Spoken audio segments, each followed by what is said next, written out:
processes, how they are organized, the structure of participation or decision making, and all that kind of stuff. I also understand that from yesterday, we started to gain an understanding on the key principles of RED, what it seeks to emphasize, but also what it implies in some of the circumstances. Like our colleague was asking a question about, is it changing livelihoods or is it changing livelihood activities? So we started to also look into that. And certainly, a little more will need to be known and understood, but at least we made some progress on that. So in summary, that's what I think we did go through yesterday. Now, I'd like to remind us all that you had expectations at the beginning, which we shared. And I ranked them into 4 categories of expectations. We are not, at this point, evaluating whether we have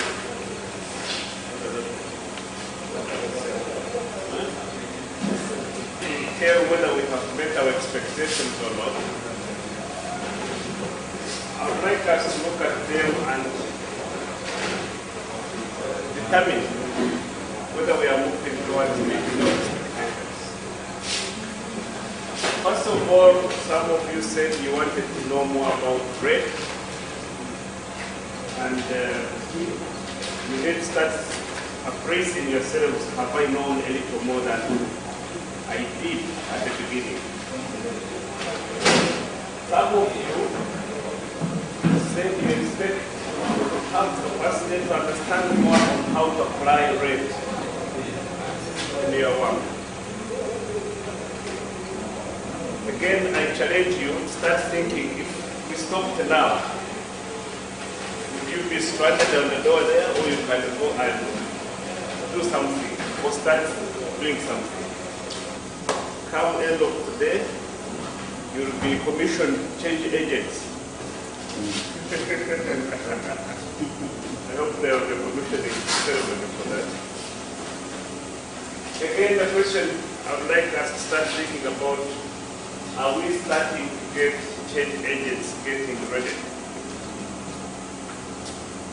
Now, just reflecting on yesterday's work. And then lastly, there was an expectation from our colleagues from UA, who are also wanting to understand what could be their role in this process we are talking about.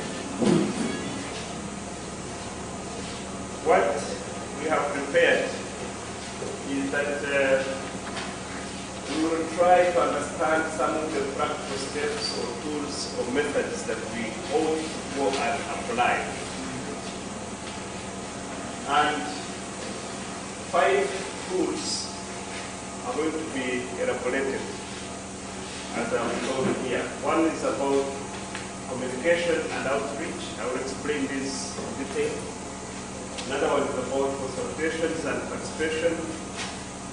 Another one is about managing grievances and conflicts. Another one is about assessing the likely impacts, both the positive and the negative impacts of this RED.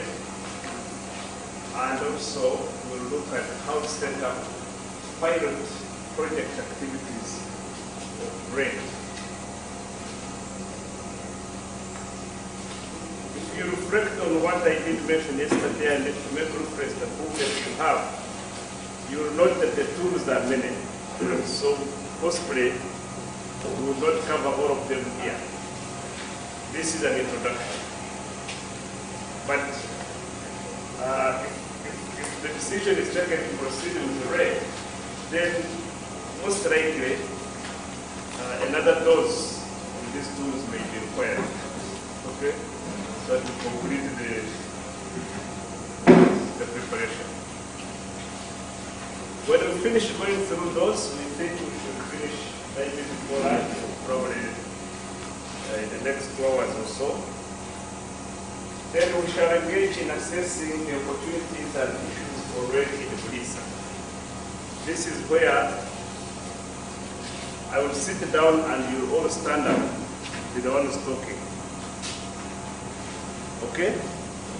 So prepare yourselves for that, because you know Buliisa better than me. You know Buliisa more than Joel does. You know Buliisa better than anyone in this room. So you will be the ones to lead us in that and identify. So what I think I should have added, but I missed it, that I need to learn more of the land. There is opportunity I should be able to bring in the vernacular, not this English thing. I promise you on that.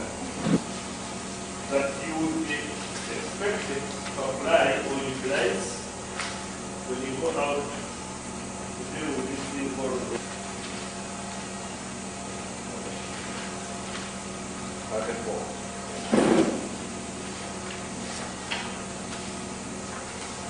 Are we over there?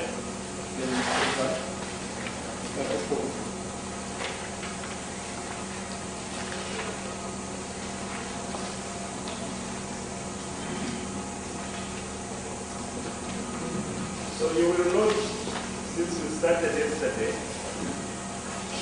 and as we continue to talk and move on with this thing, you will note that we stakeholders. For you, you have been privileged, so you meet that other pastoralist whom you cross paths in the field. You may find that you can realistically expect that person to be as active, to be as knowledgeable as yourself. Okay? But also, like the questions were asked yesterday and answered, you realize that even us who are here today, we still need to start thinking in a little different way. It's RED about tree planting, then we ask ourselves, okay, is RED about managing forest reserves? Now, and our attitude about what we need to practice. So because of that, it is expected that in order to move forward smoothly and effectively and be able to engage stakeholders, be able to explain it to those other people, there might be need to have clear messages to use to communicate, okay, and to reach out to people. In order to move cautiously, you don't want to assume that you come and say RED and you expect everybody to say yes. Isn't it? And therefore, that's why the issue of communication and outreach is important. You need to be able to have uniform, precise, clear message. That if you are talking to fishermen, they understand it the way you want them to understand. If you are talking to pastoralists, they understand it the way it implies to them. But what about if you are talking to the councillors, the district council meeting? Again, the message is that we will really reach their hearts because you know what their expectations, what their interests are. Okay? So, yesterday I tried to summarize it, okay? And I'm clear I'm using the word tried. I don't think I did it very well, but I tried, I think. Now there is a need to have a moment, especially when we talk about the opportunities, the issues, the regular challenges, the regular requirements of RED in the district. And you zero on that and create very clear communication messages. What you will be telling people in reference to Buliisa. Forget about this which is beyond, you know, Mulisa at the district. That's the same thing should be doing at Kahom. That's the same thing the agriculture officer will be telling his staff and department, and that's what we are talking about. So to avoid Joel using his own words, she uses her own words, and then the people are confused. There are contradictions, they are not consistently engaged. That's why this is one of the starting point, and it's very, very important tool to help mobilize and create a conducive, recipient community that will be clearly understanding what we are talking, whether it is Joel, whether it is her, whether it is Alex, whether it is anybody else. Second, too, I would like to talk about is consultation and participation. Again, this is the middle box on page 34.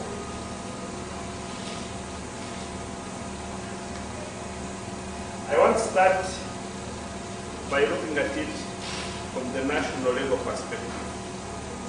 Because later when we come to talk about Mulisa, then we'll see what is it that we are referring to here.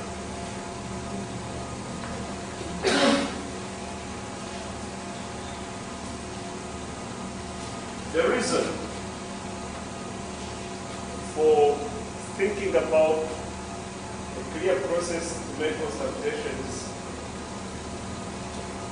in terms of views and ideas, the reason why we think of a process to engage the stakeholders to participate is because, as you will discover shortly, issues of bread are not one-person issues. They are not one department issues. They are not one community issues. They cut across. Yesterday when we talked about the question, what is our colleague, the one who asked about the fisherman and the wreck? You could see from his perspective, there are no trees, there is no deforestation in the lake except in the overfishing, according to the chairman. So he was asking himself, so what does that matter to me? Does the rate relate to me as a fisherman? You remember the question? Yeah. Now, the first attempt of the answer was yes, because what do you use to smoke fish?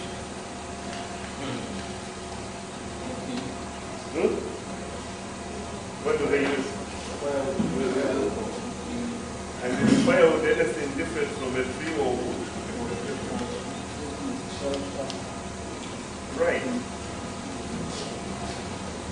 But also, what do we say are the other environmental ecosystem services that they benefit from? Okay? Now, that would mean if we are to look at one of the likely drivers of forest depredation in Mulisa, I'm not saying they are guilty, but I'm likely to see the issue of firewood or wood for curing fish being one of the causes. We sit in this room and we talk about ourselves and they are not part of it, they will continue to cause us what? Talk, because they will still have to count for that anyway. So that's why it is important to design and have it address the animal, which is forestation and forest depredation.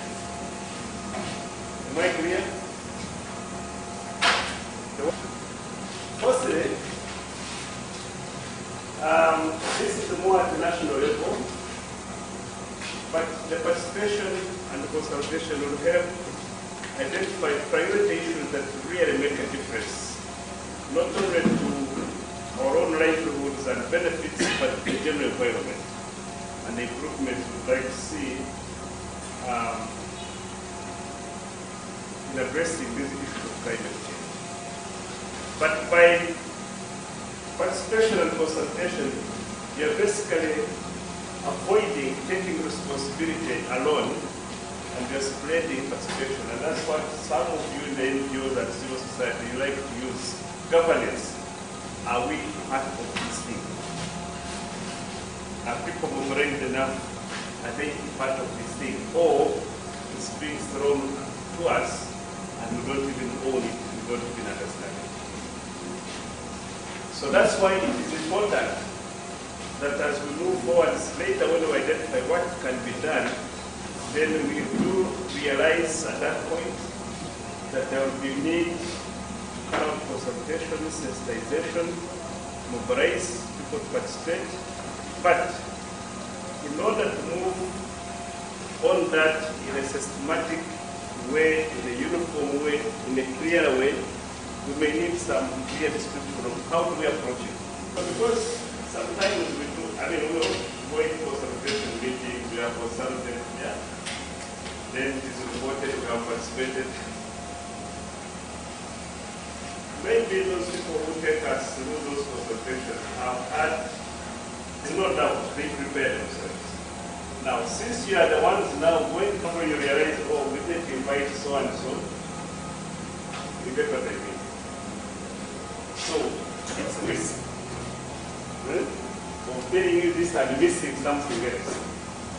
Okay, let's look at another tool that we shall use. So like the operator car knocks your cow.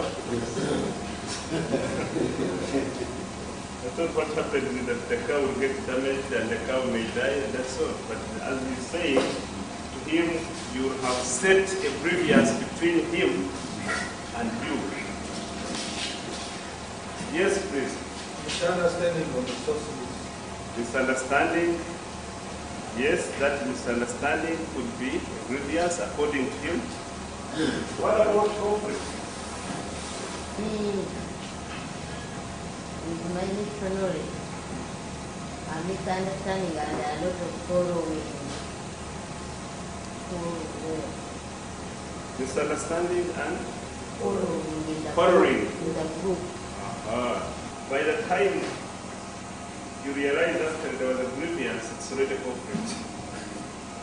By the time someone was not satisfied, it's too late for you to satisfy that person, unless you're able to go back and say, I'm very sorry, let's see what to do together. So I want to ask you, you read what is there. Based on the knowledge we gained yesterday, what could you possibly say are the likely contentious issues that can cause grievances or conflicts when we come to rent? And buyers, and when you have your forest like differently planned, and you sell, and again you cut, that money will bring a conflict with the husband. Okay. Bring a conflict in the house or the family. Definitely. So benefit shared. Who benefits? That's how you can make it out. Addition to that, in the village, you can say that let us plan that this. And then after planning it, the other ones will say, I'm going to cut, I build a house, I use it for building a house. And that one say, no, don't cut it. So that is always a conflict. Okay. We agreed and we started together, but then some people may fall off from that commitment and they want to change mind and do other things, okay? Yes. And then we start disagreeing and conflicting. Any other? Here in Ulisa sense, the down part of Ulisa is a communal. So there is likelihood of a conflict between the livestock keepers and whoever will be interested in establishing the woodlot. Do any development work in this part of the district, you have to recognize the important role of land ownership. Okay. Okay.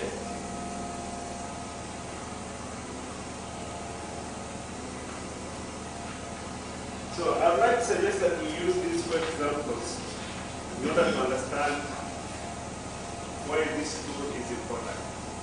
Isn't it?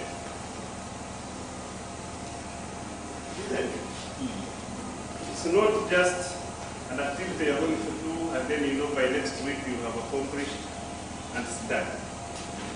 And therefore you can predict and say, since we're going to clear the water well, by evening it will be clean and everything will be okay. But even there, you get into conflicts. If one person who didn't show up sends the cows to the what? To the well. You get it? So if we recognize that this is going to be a long-term investment, long-term could be 3 years, could be 10 years, could be more years. Certainly, our life expectations and realities on the ground will be changing every day. So you want to safeguard as much as possible the commitment so that if there is a way you can achieve it, then you know that you achieve the overall objective. And therefore, this tool called grievances and conflicts management strategy is to help us, one, identify what are the potential problems we're going to face. Now remember, I'm about to finish and then we start identifying the opportunities for already released. Okay? When we have listed them, you then look at them and say, if we go to do this, what are the likely sources of headache for us? What are we likely to disrupt? What are we likely, whom are we likely to disappoint? And then, the next thing is, can we work together and design a method how we shall predict or identify the conflict of grievance and how it will be managed or resolved. You get what I mean? She gave an example, if I may start with the benefit sharing.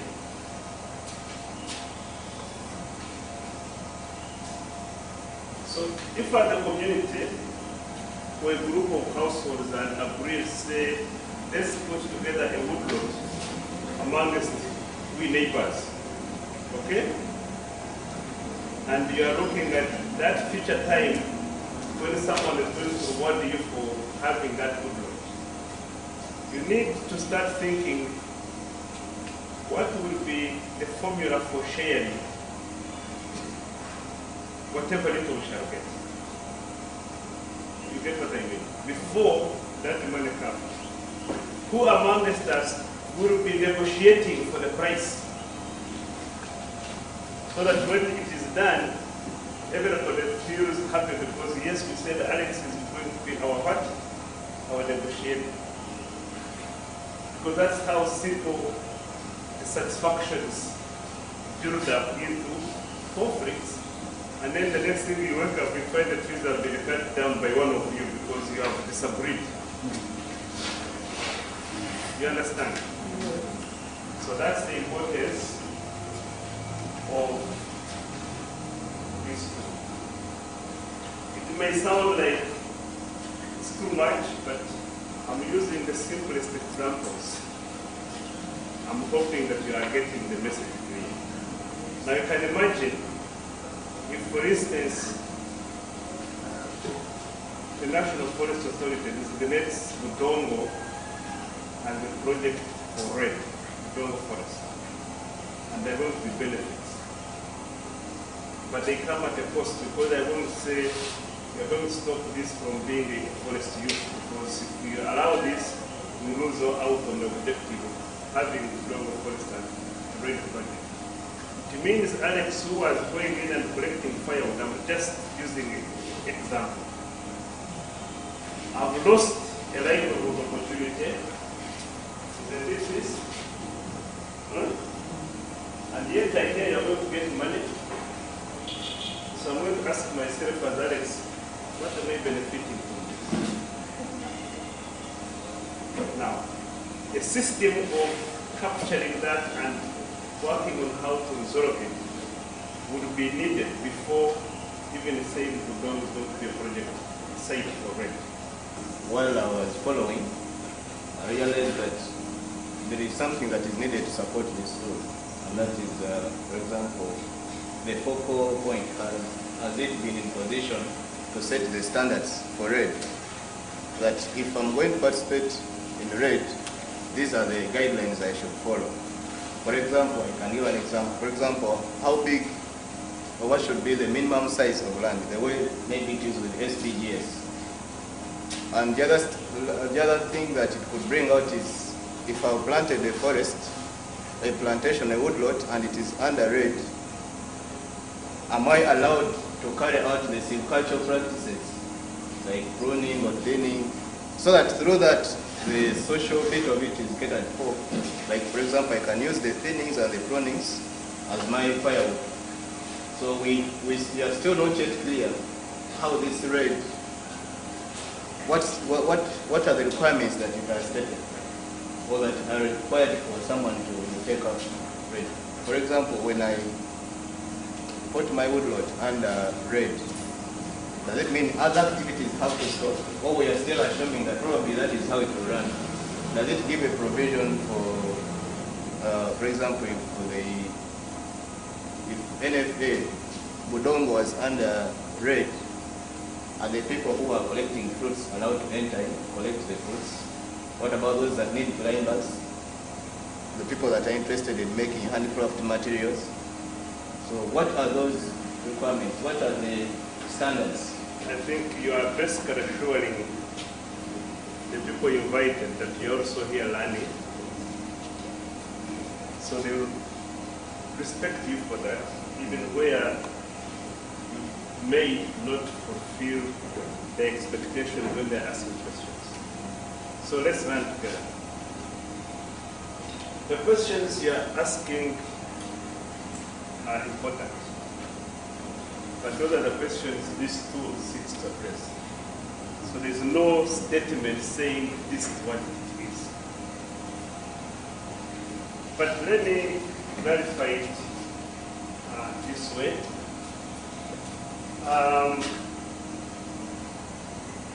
The next slide,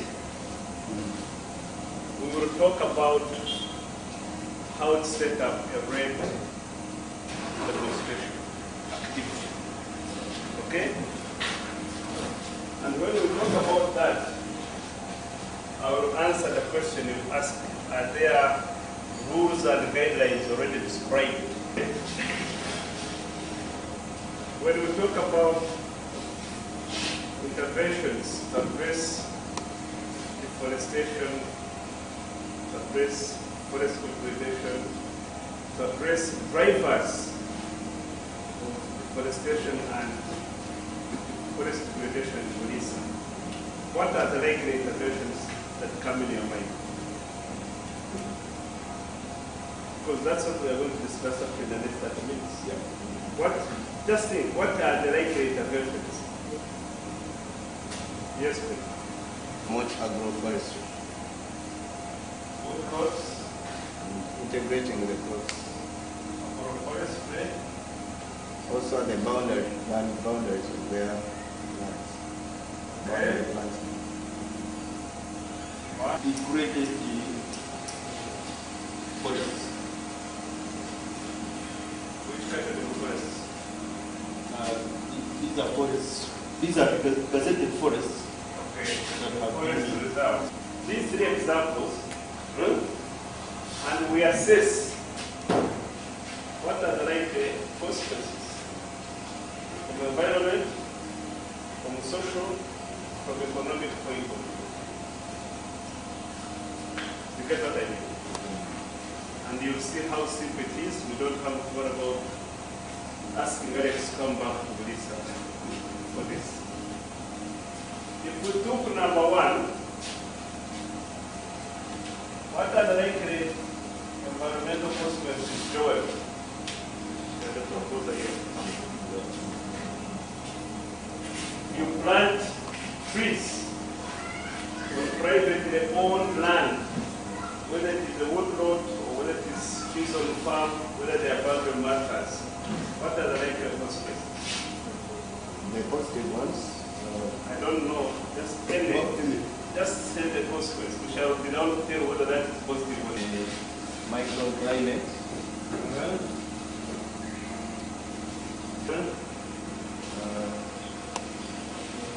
Soil fertility.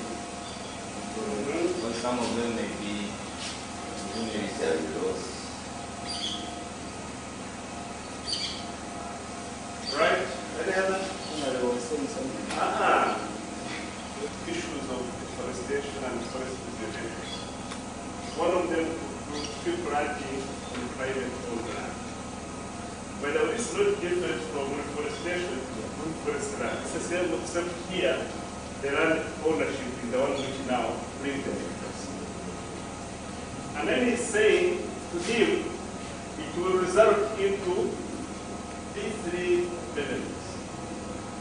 So then, the question comes, these are environmental. Do they translate into any social or economic consequences? We'll see. What are the social or economic? Income, your households. Income. Anything else? Yes, you've given us environmental benefits. You've given us economic benefits. The last question is, will it help us address forestation, forest degradation? Yes. Okay, it says yes.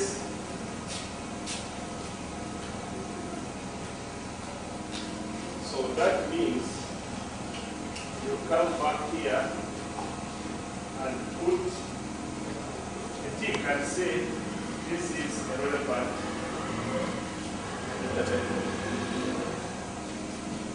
You will have done this. Just a second. We will have issues of land ownership, security of tenant, because it's very, very big loss to the sponsors if they discover at the time that maybe where the person they are supporting or the institution they are supporting doesn't have the security of tenant. Is maybe supposed to be a victim, and when it's a victim, even the woodlot and the trees planted. Yes, I get you. Yeah. At risk of being degraded or destroyed. That is one. So I'm asking which form of thing are you going to take on?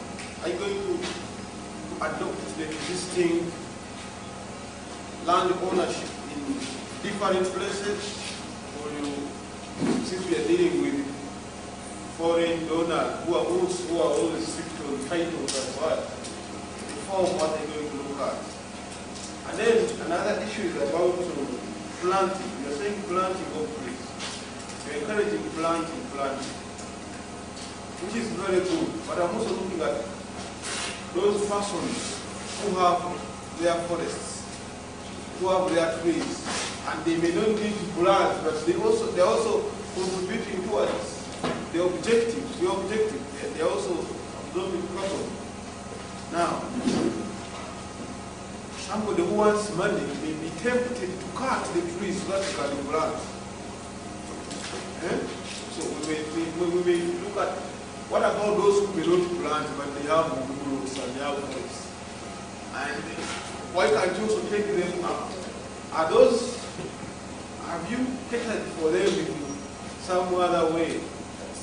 Even if you don't plant but you have enough trees, there's a way how they can also adopt you, and maybe you improve and maybe increase the coverage of land. That's one. That's the second one. Then the third one, I'll bring the fourth later, but the third is trees, plants, they are planted, they grow, and they die. Age. So, what is the next after my trees are down? Is the church going to remain with them? When there are no trees. The trees, they die. And I mean, is that also look at, are you going to ensure this principle? Guess what, there's a natural calamity, flood comes and, or maybe someone comes and sweeps away the movie. Does the show end from there? So, thank you very much. I will just please. Another issue, the day we raised it, which is what the guideline, what is the minimum space? If I have a plot of 50 by 100, can you also come in? Or 50 by 20? So, those minimum requirements, up to now, I haven't gone there. All of us have square miles. Yes, some maybe have an acre. Good. Thank you. Maybe carried in the sack nowadays. It could be by money mobile transfer, so. Okay, let me attempt to clarify or respond. And I may leave some things unanswered. Because Bulisa is unique, it's different from where I come from, being a national level and global. First of all, I made it clear yesterday in my slide when I said that RED is targeting forests and drivers of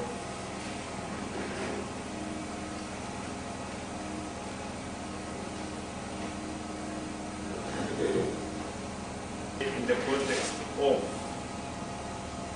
protected forests or gazetted forests. Okay? It is also forest on privately owned land, and I think one of the slides was showing that in this country, about 60% of what we call forests in Uganda are on privately owned land.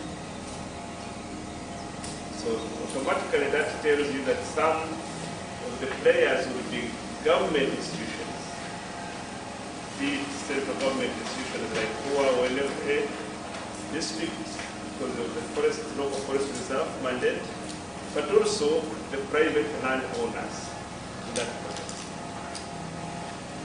I also indicated that RED focuses on addressing drivers of forest degradation and forest and forestation. Meaning those actions outside the forests themselves, which when we practice them, they result into what? Deforestation and forest degradation. Yesterday and today I'm in love with fishermen, and I'm saying I keep using the example because of the link between wood as fuel and the fishing activity. Now in that case, if you have to address that link, then the interventions are outside the forest. Maybe they're within the fishing village. Maybe they're on communal land. So the issue of tenure, and as to whether we are dealing with an individual or institution, will be determined by the intervention you choose to do. Because you carry out that intervention with the most appropriate institutional arrangement that can help you succeed. We talked about RED focusing on governance. It means we are also talking about institutions and decision-making processes at local and the government level, rather than central government level. So therefore, the question you're asking me, I would say, it's applied where it makes success and a difference. Okay? Now, later when we start discussing the likely interventions in the Bulisa, it will become clear. Right? Where are we talking? Which location? Who are the players? Who are the stakeholders? Who are we targeting as the lead player in this particular intervention? Okay? So that's the way I will answer that question. And in a way, it helps me address this issue called the tenure of ownership, if you want, not only of land, by the way, of trees, of carbon itself. If you look at, again, if we use the example of Toronto, someone will sneak in and cut something. Okay? But if it grows to an amount that significantly translates into leakage of carbon, that meaning cutting out those trees, then you have to go back to the drawing board and negotiate. What are we committing ourselves to? So long, I'm imagining I have a forest, and it is intact, it is not disturbed, and I want Reds to start giving me a check. Yeah.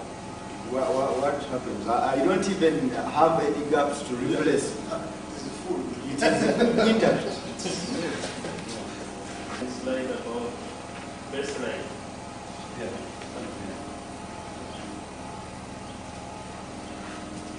In stock that day when we agree. And then I'll pay you according to what we've agreed in terms of the period we are going to keep that carbon. Not what, I don't pay what I find, I pay what you commit to maintain. So if we establish that it has 1,000 tons, I'm just using any figure, and we are agreeing that every year you're going to maintain 1,000 tons, basically managing it the way you want to keep it, then I'm paying for 1,000 tons per year, starting that day when we've established it. Otherwise, I'll pay you and then tomorrow you cut. It's like then I come to your store and say, oh, you have the beans. Let me pay you for 50 bucks, but deliver them to me tomorrow at my store. At the end, you don't come.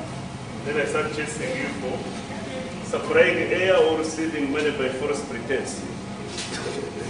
The green plus recognizes the roles of other ecosystems and matrices. Yes. I'll tell you that first of all, RED is not about peace and forests. Let's look at this slide again. What are the major drivers of deforestation and forest degradation in this country? This is at country level.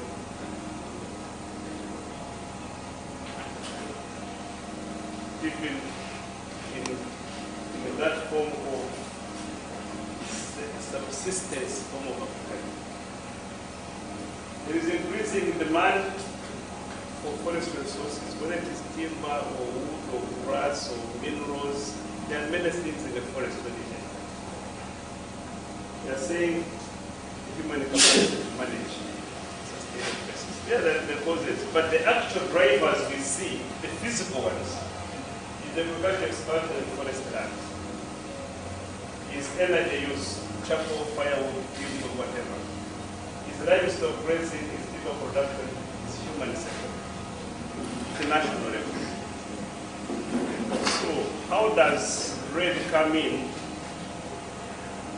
and it is seen not to be focusing on only trees and forests? I want to use the example of agricultural expansion in forested land. Why do people want to live or go beyond the land they own and go to encroach on land in the forest?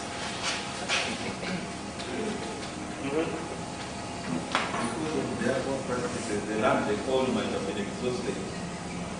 So they are not getting enough. They are not getting enough from the land. So how about if you did a miracle and what they get from their own land is now enough? They will stop going to the forest. So you go into sustainable land management practices in order to divert the attention from seeking more land in the forest to concentrating on producing enough from your own land. So RED, in that way, will go into agricultural practices. Because there are some locations where you find there is an exact link between land productivity and the need to approach not only natural forest land, even your neighbor's land. That's how it is happening. So does that help you to show that RED is not about trees and forests around? Okay, thank you. What I'm saying is that because there is a need to regulate this and protect the phenomen, because the buyers, some of them could also be phenomen, the country is preparing a framework for guiding on this. So even when they come looking for carbon, there's a framework guiding them how to identify the suitable sellers. But more importantly, these buyers have set up another requirement. And the requirement is just simple like this. If you look at this water bottle, you see there is a stamp of, no. It is even me. NBS, Uganda National Bureau of Standards. This water is bottled by Mufano, that from underground, not be deceived, that comes from Kapitoga, just a borehole somewhere in Nakawa there. It filters it, it does everything, but somebody certifies that the quality is good for human consumption. And he pays that for that stuff, by the way, through the license. Okay? The interest of Uganda National Bureau of Standards is to protect the consumer, to make sure that what I am consuming, what you are consuming, is of the declared quality and is safe. So also, with this carbon business, there is an agreement globally that the country you are in will certify that your actions are indeed qualifying you to enter the carbon market, to be a seller of carbon. Because some standards are expected. Some issues like we talked about, conflicts, grievances, whose carbon is it, is it my father or my wife, to be sure that those don't creep into the market and distort or disturb or spoil the what? The market.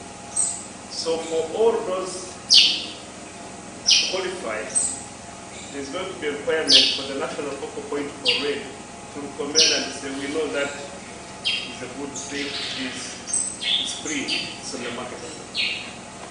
That means for that national focal point for RED to do that is preparing a guideline ahead of it. That if you want later come to apply to my office to sign off that your plot is ready, I would expect you to have gone through the following, standard and the process. Okay?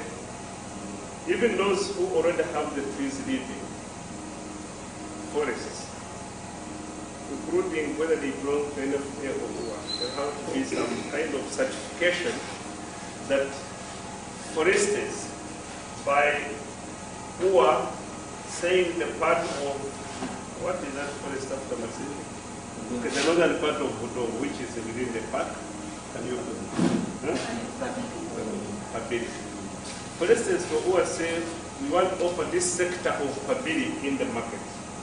Somebody else will come to confirm that by offering that, it's not going to be creating problem to any other person. And then UA will be allowed to proceed with that. Okay? So what I'm saying therefore is that there's going to be some guidelines developed. I think they are already draft form. And the reason they are not complete is they have to be discussed even at the lowest level. Consultation and participation. They are drafted by the wisdom of those who are asked. but they are failing to be completed because you have not provided an input. See how are they applicable, are they relevant? Is there something in them that may hinder you from participating? Now once that is done and they are gazetted, then they will be a source of reference to guide us, all of us who have that ambition to follow them. So this one is not something we are going to work on here in Ulisa because you won't apply what is national approved. But I just presented it. Basically alert you that this will be coming on board. And the main reason you have to comply with them is that these buyers will first knock on the door of the national focal point and say, where do we find couple to buy? So you even have to have a checklist knowing that in Ulisa this is going on. And then you say, oh, we have this, where do you want it? Okay? So this is just information. We don't have to discuss because it's just a process. But in terms of discussing your participation in the RED process, you may want to say you want to participate in finalizing this guideline, in which case then someone will bring them here for discussion and for your input. That is Joel. For now. Okay. So I'd like to take it that I've taken you through the slides I prepared about some of the tools, some of the details, and it has helped us with all those questions to clarify at least on some of those things, yeah? To give Alex a very big clap because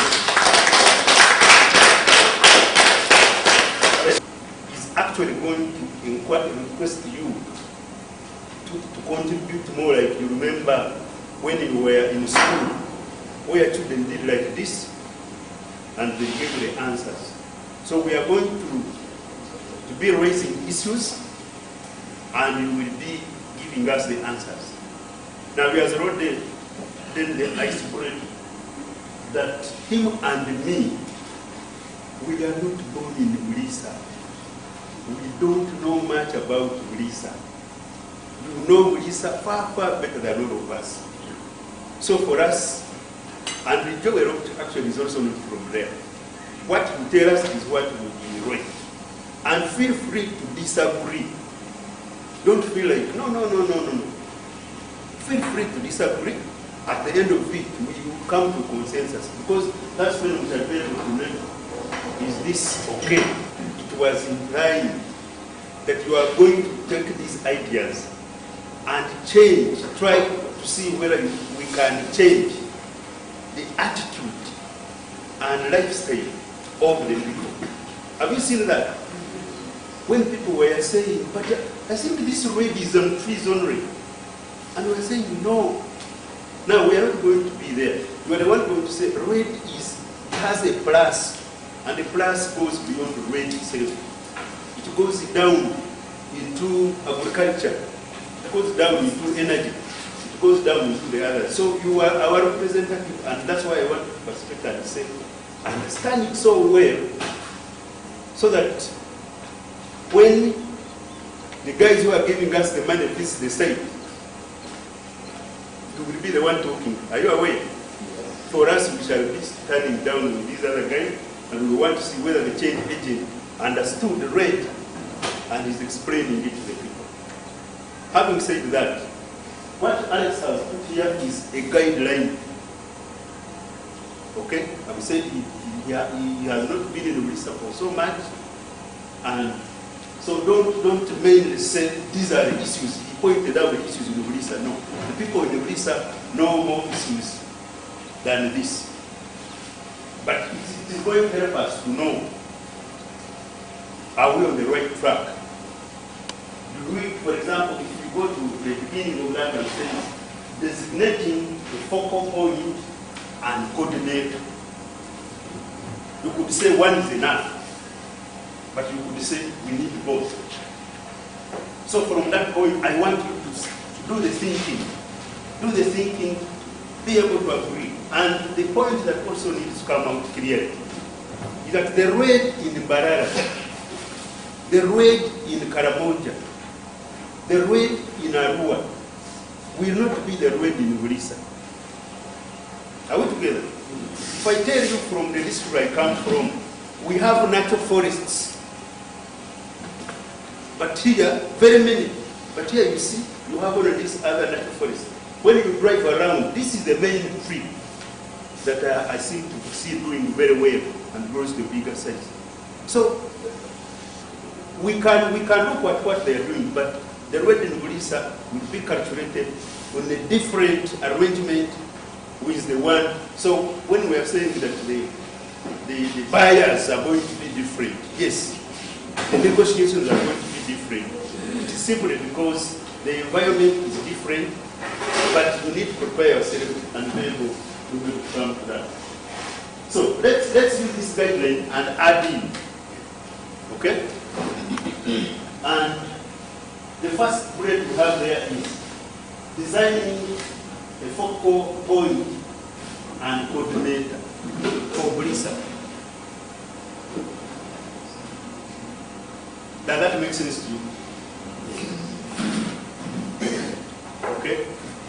Do we need both?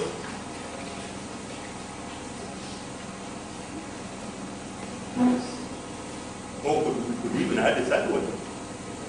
But the most important thing is, are we making that the main issue that we need to designate the focal point and the coordinator for it? There is a national focal point. Okay? So, what is your take on this? Having a focal point and a coordinator. Can I get some hands or something that coordinate?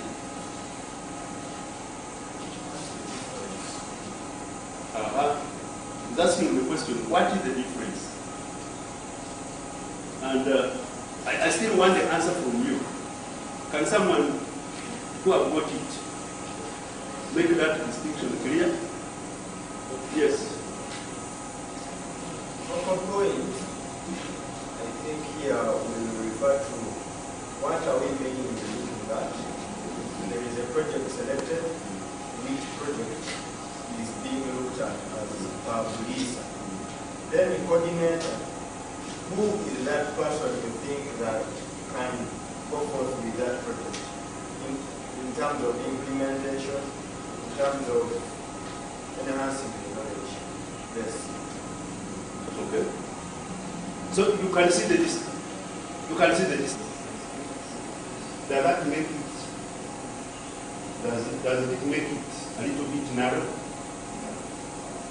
Does it make it more organized?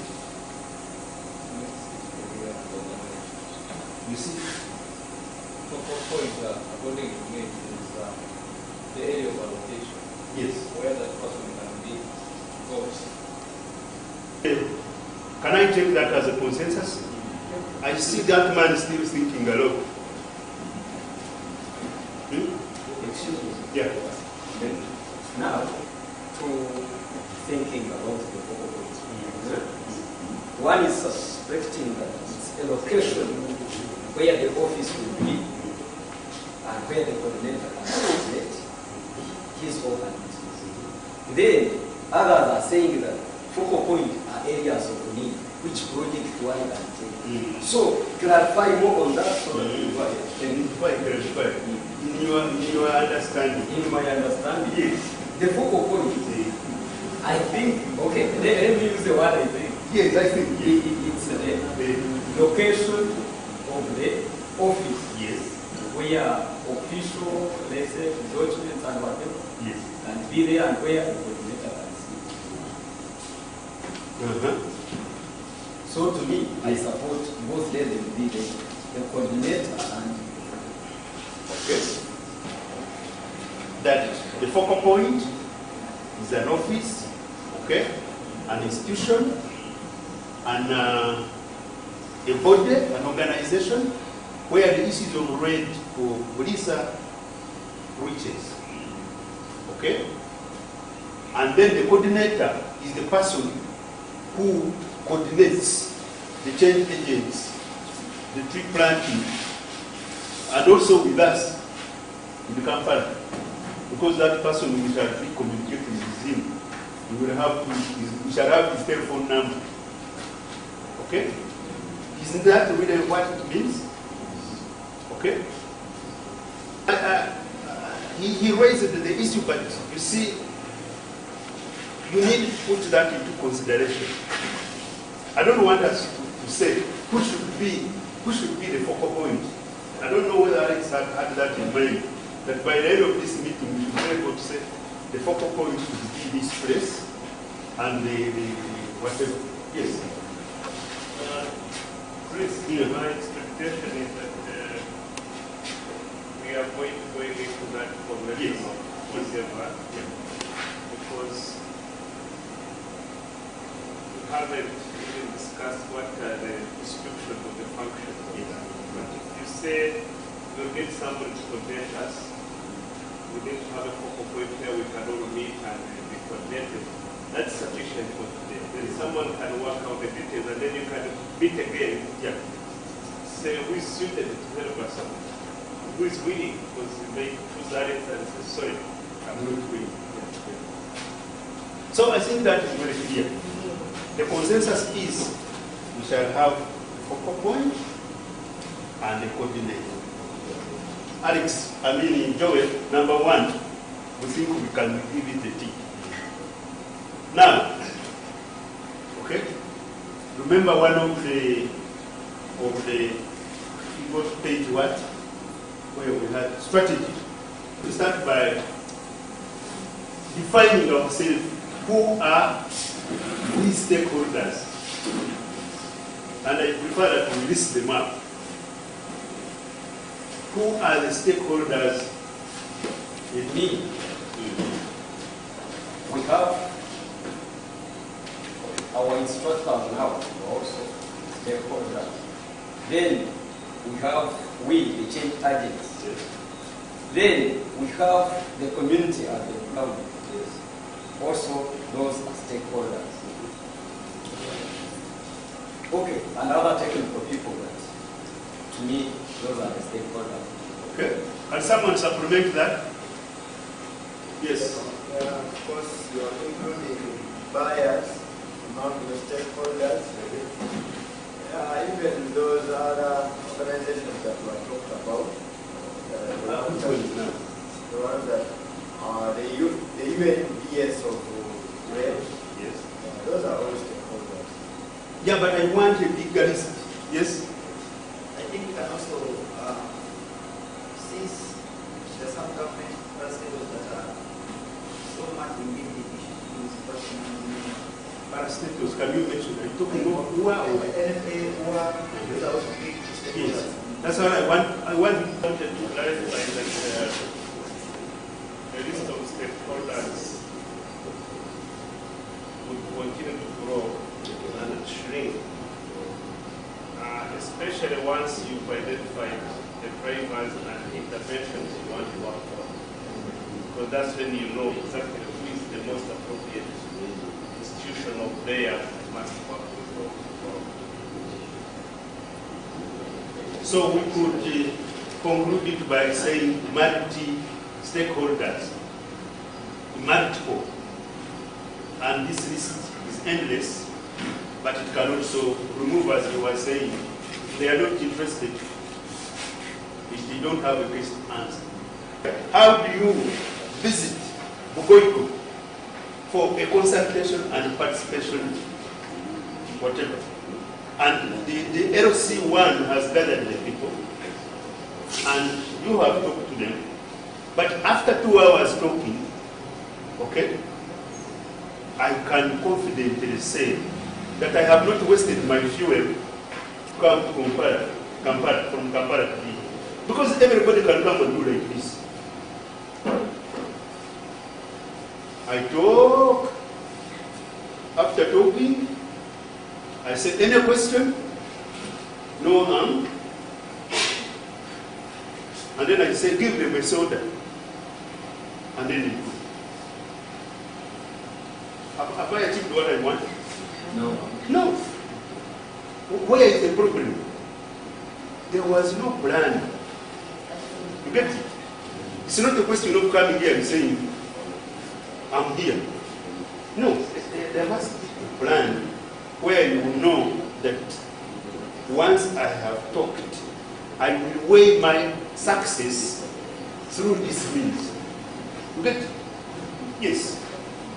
You need to put in something that you are comfortable to say, yes, this is our plan, this is how we are going to do it. Okay? Do we see that as very relevant? That we need to have that plan. How do we do it? So some of you have ever been involved in fundraising, isn't it? But you can put up a fundraising and get more money than you put in, isn't it? Yeah. Yeah. So this is where we need to say, if we are going to do this, we need to come up with a plan, and you will do this. You will do this. You know, you are good at this. Eh? Within the community, there are people whom you know is good at this, but this one is not good at this. I have ever attended a function where I feel like we need to appreciate and say we need this plan, which is going to include mapping the stakeholders and ongoing programs and initiatives in forestry, resource management, and related activities. Okay? This is what we want to do. Where are we going to do? What are we going to do in the other month? That is the plan. Okay? And then you have means of achieving that and measuring yourself whether you have got some success or not. So do we get it exactly that this plan is very relevant?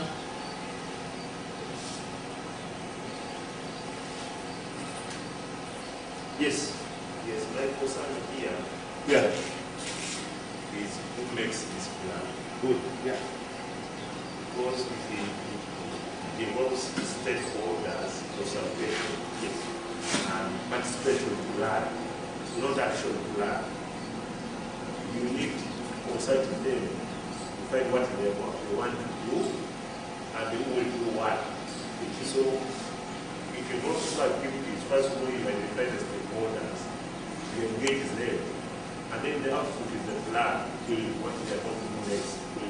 And finding it challenging for us here to generate such a plan. Because some of the stakeholders, we know they are not here.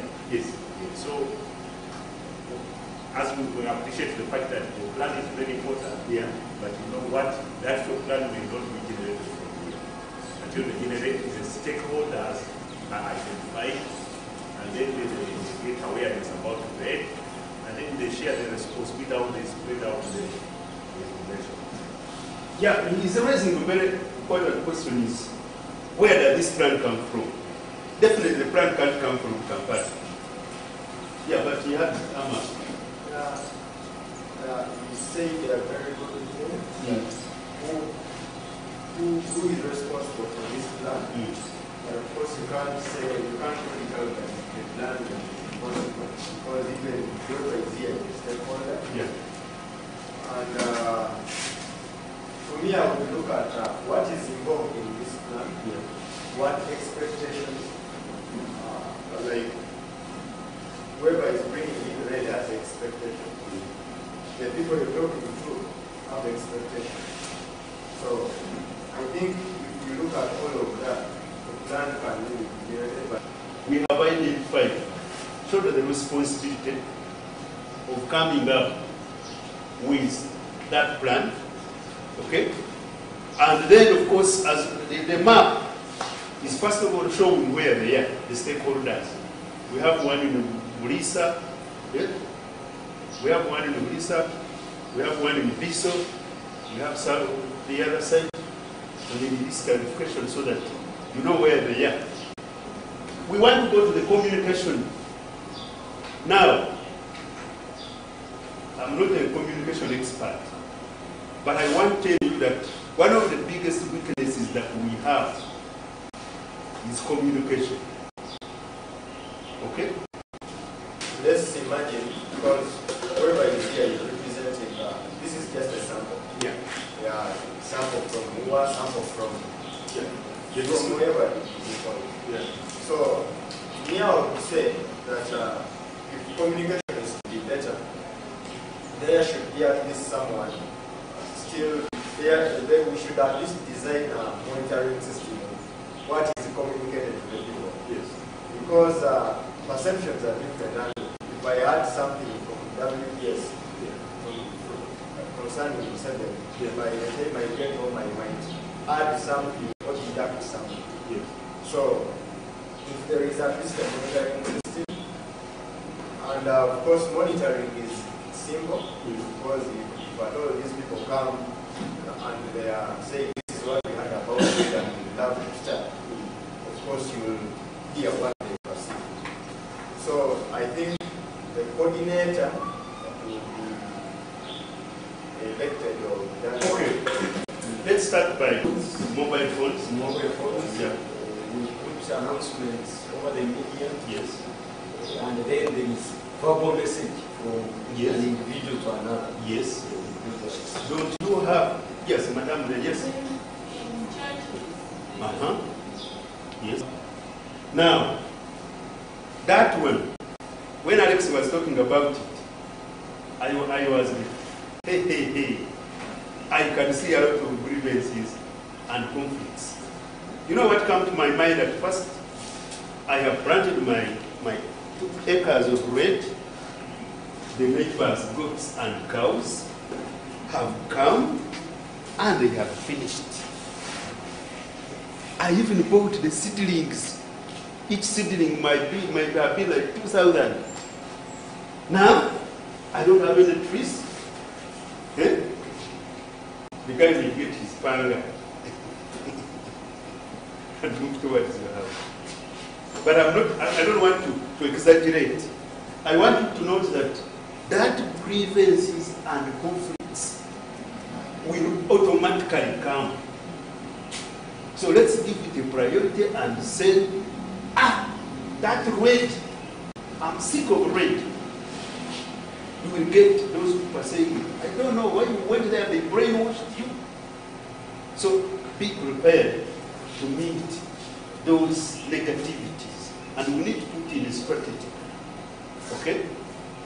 And the advantage is, you know it before. We have talked about land. Land in Bulisa is communal. You are not going to change that in one day. I don't think so. I'm glad the LC5 chairman is here. Changing the land from communal to customary. Of course, communal is customary, but where you have this, whatever, it's not something that the parliament is going to sit in a day and they say, no. The process is ongoing. Yes, the process is ongoing.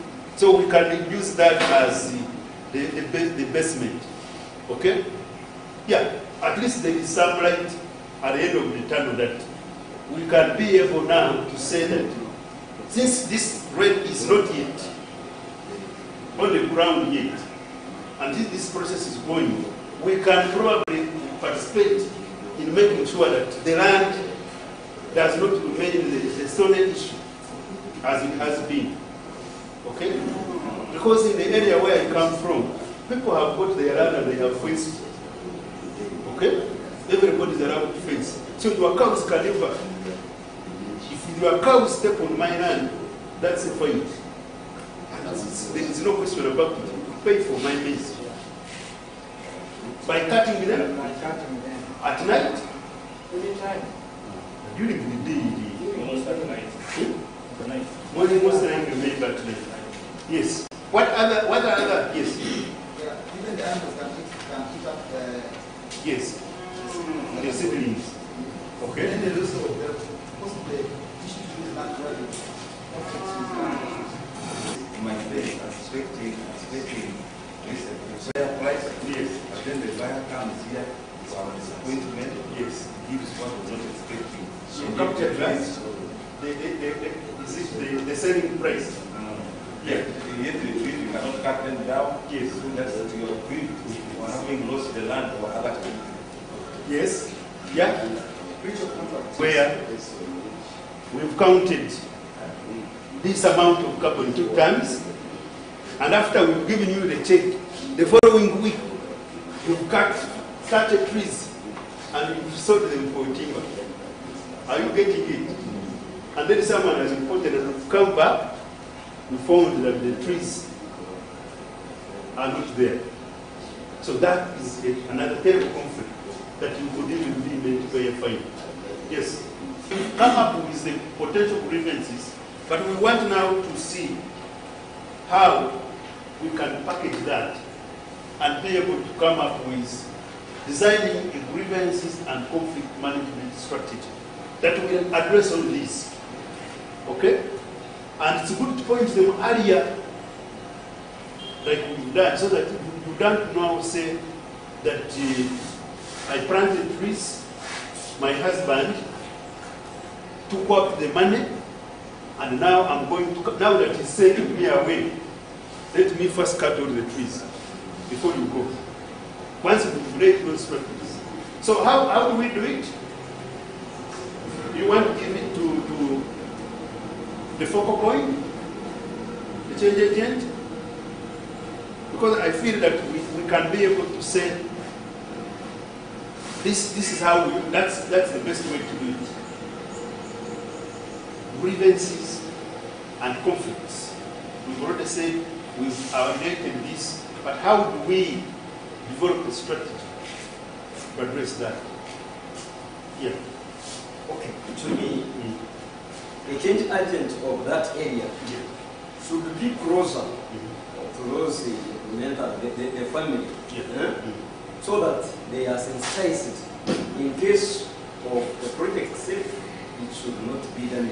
They come together on the round table, see that the gospel is preached up to its deeper, that the family members, no one can change the way. And call a meeting where all the stakeholders brainstorm, and once they agree, they sign. And then you supply this so that each one has a copy. The work becomes a working document. What are these drivers? Yeah? What? Grazing. Livestock grazing. Yeah. Firewood and charcoal, yeah? Those go together. Yeah? Oil drilling. What? Oil drilling. Oil drilling.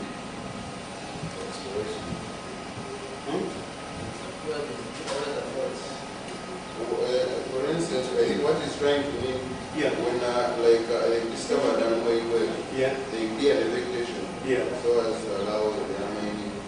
Okay. Okay. More, I need more.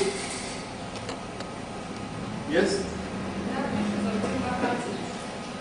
Timber cutting, yes. Preferring your timber harvesting. Okay? Yeah? Settlement. Yeah. They clear the woodland? Yes. Okay? So we could link that with population increase. Is the population here increasing? Yes. Okay. But immigration. Yeah, immigration. Yeah. Yeah. Okay. I need more drivers. Even poverty itself. Yeah. People can't choose to conserve trees and live their own lives. Okay. Yeah. They cut trees to make money. Yeah, to survive. Yeah. Okay. Yeah. You have also integrated crop farming. Crop farming. We don't see gardens here. Hey, we end here. We just go and see. You know, we have zoned this place. Okay. There are areas for crop production, yes, for cattle grazing. Okay. Yeah, so agriculture. Yes. I'm also looking at poaching in the context of when few species are eliminated. There may be some, those are the major ones, but it could be smaller ones. Why are you leaving out to, okay, I think it was mentioned. Yeah, I was trying to think of fireworks. It's already there. I'm trying to look at each smaller household with this little bundle of firewood. It may look small, but when you add up, it becomes a driver. So we could put that under cut. Okay, it's not enough to identify them and go away. Okay? If we are talking about reducing, remember, RED is about reducing. So I would end by saying, now, when he says the mother of all that is poverty, okay? That's why I was saying that we want to leave it at what is it that we can do to reduce this deforestation and degradation. Probably we should adopt methods of ranching, so that you know the control. Yeah. That this is purely for this, and you can even what is talking of as reducing. It can only be possible when you are ranching. Yes. It is possible. You can even improve on the quality, but ranching can go a long way in controlling degradation. It's not enough to have 100 cows, and then I come at your breakfast and you say you don't have milk. One option. Yeah. That's the best option. What about ranching? Yeah. Even paddocking, there is something. Yeah. And the reduction of the stock, number of stock, livestock will come in. Yeah. In fact, that's the only option. That is the best option. Yeah, that's the only option. I've been listening and doing other things as you saw me there, but I want to react to one or two things. You've identified some of the interventions, and if we had stopped here, it would assure me and others that at least something can be talked about out of this room, something can be started on outside this room. Remember, that is what we came to do, to be trained, to be helped to become capable change agents. Okay? So, having identified the drivers and what you can do in the district, I would like to expose to you what might be the opportunity for participating in the RED outside the district. Okay? Then thereafter, Honorable Judge will take us to ask a question. If these are things we want to do, are we equipped well enough? If we are not equipped well enough, what else do we need? Do you get it? So look at the documents you have. I don't remember now. Opportunities for participation. Us who are seated in this room, in the national level processes, and these are some of the opportunities. Assessing potential strategic options for addressing deforestation in Buddhism. This is what we just been doing. And what that means is that if this information, if you get another round and discuss it more clearly, precisely, it will be very good contribution to the national process. Because to be telling the nation that in Bulisa, please, this is what is on the ground. You may want to say, we want to know the status of forest and forest resources in Bulisa. And we are tasking the district forest office to do this. That's again information that will be useful to contribute the national process. And then the other map we are looking at the other day, you can start seeing the dots of green coming to show where forests are in Bulisa. The RED process at the national level is supposed to discuss and put in place a mechanism of channeling funding. What do I mean here? If NFM, for example, puts across Mudongo Forest as a RED site, okay? How many districts border or share Mudongo Forest? 3? 2. That is which one and which one?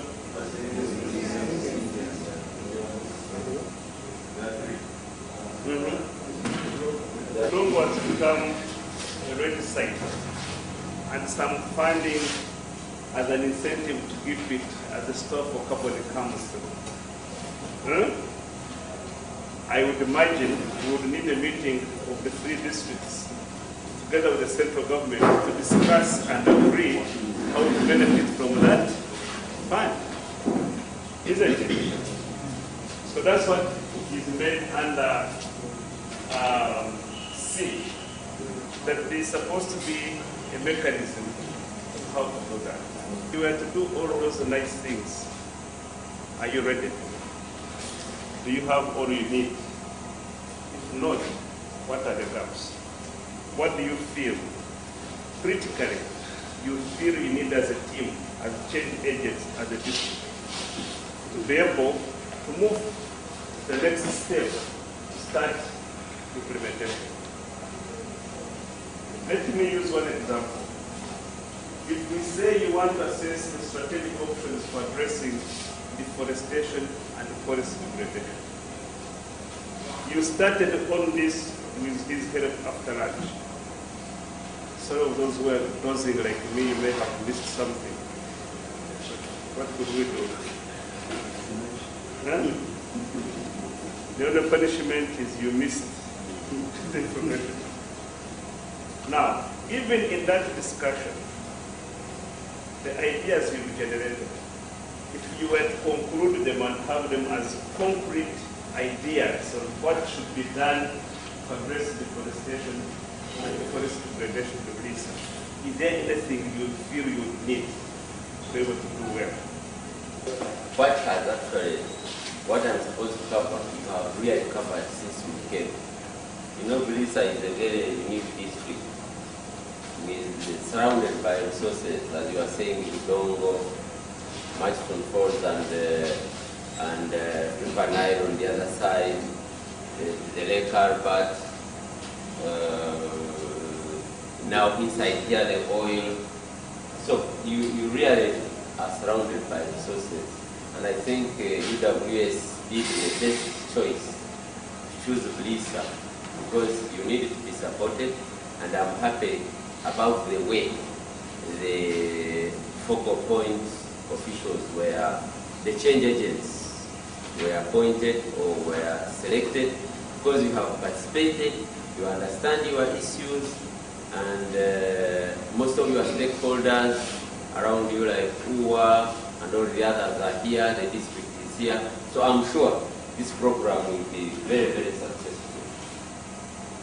Now, since we came, you have covered almost all the issues that we wanted you to cover.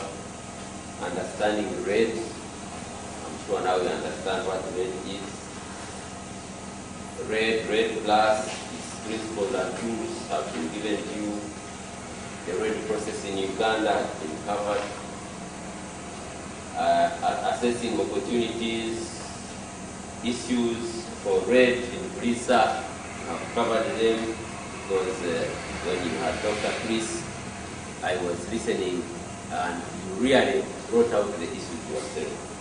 Now I have just a simple duty to do, and this is helping each other in assessing the training program. I know when we started here, I think Chris and Joel took us through each one's expectations. And all of us had expectations, including me, and we put them forward. I know you have them, and I know they have been captured. Now, we need,